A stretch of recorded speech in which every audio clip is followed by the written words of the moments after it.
हमारी ये वीडियो आपको अच्छी लगे तो हमारे आने वाली हर वीडियो आप तक पहुँचे। अगर आप चाहते हैं तो हमारे इस्लामिक स्कूल चैनल को सब्सक्राइब, लाइक, शेयर ज़रूर। अस्सलामु अलैकुम वरहमतुल्लाहि वबरकातुहू।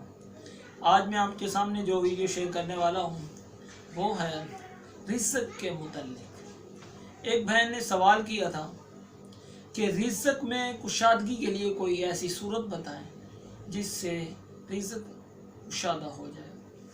तो मैं उस पर एक अपनी बहन या मैं भाई को बताता चलूँ कि सूरतुल वाक़िया कि घर में तिलावत की जाए मगरिब के बाद तो इंशाअल्लाह अल्लाह रब्बुल इज़्ज़त रिज़्क़ में कुशादगी अता फरमाएगा। इसमें मैं एक हदीस कोट करता चलूँ कि एक मरतबा हज़रत अब्दुल्ला बिन मसूद रदी अल्लाह ताला अन्हु बीमार हो गए तो हज़रत उस्मान गनी रदी अल्लाह ताला अन्हु आपकी इयादत करने के लिए गए।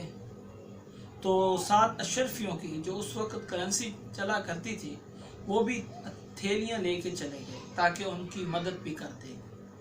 तो जब उनके घर गए हज़रत अब्दुल्ला बिन मसूद रदी अल्लाह ताला अन्हु को देने लगे तो आपने मना कर दिया। मुझे हज़रत अब्दुल्ला बिन मसूद ने कहा मुझे इसकी ज़रूरत नहीं है। तो हज़रत उस्मान गनी रदी अल्लाह ताला अन्हु ने फरमाया आपको ज़रूरत नहीं, आपके बच्चे हैं, आपकी बेटी हैं, इनके लिए ले लें।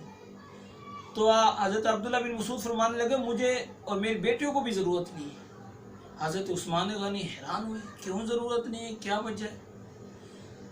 तो हज़रत अब्दुल्ला बिन मसूद रदी अल्लाह ताला अन्हु फरमाने लगे कि मेरी बेटी सूरतुल वाक़िया की तिलावत करती हैं, यानी इतना यकीन है कि अगर घर में सूरतुल वाक़िया की तिलावत की जाए अल्लाह रब्बुल इज़्ज़त रिज़्क़ में कुशादगी अता फरमा देता है, किसी के सामने किसी से मांगने की ज़रूरत नहीं पेश आती। अगर हमारी ये वीडियो आपको अच्छी लगे तो हमारे इस्लामिक स्कूल चैनल को सब्सक्राइब, लाइक, शेयर ज़रूर करें।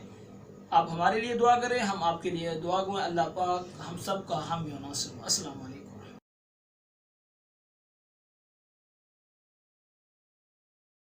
अगर हमारी ये वीडियो आपको अच्छी लगे तो हमारे आने वाली हर वीडियो आप तक पहुँचे। अगर आप चाहते हैं तो हमारे इस्लामिक स्कूल चैनल को सब्सक्राइब, लाइक, शेयर ज़रूर।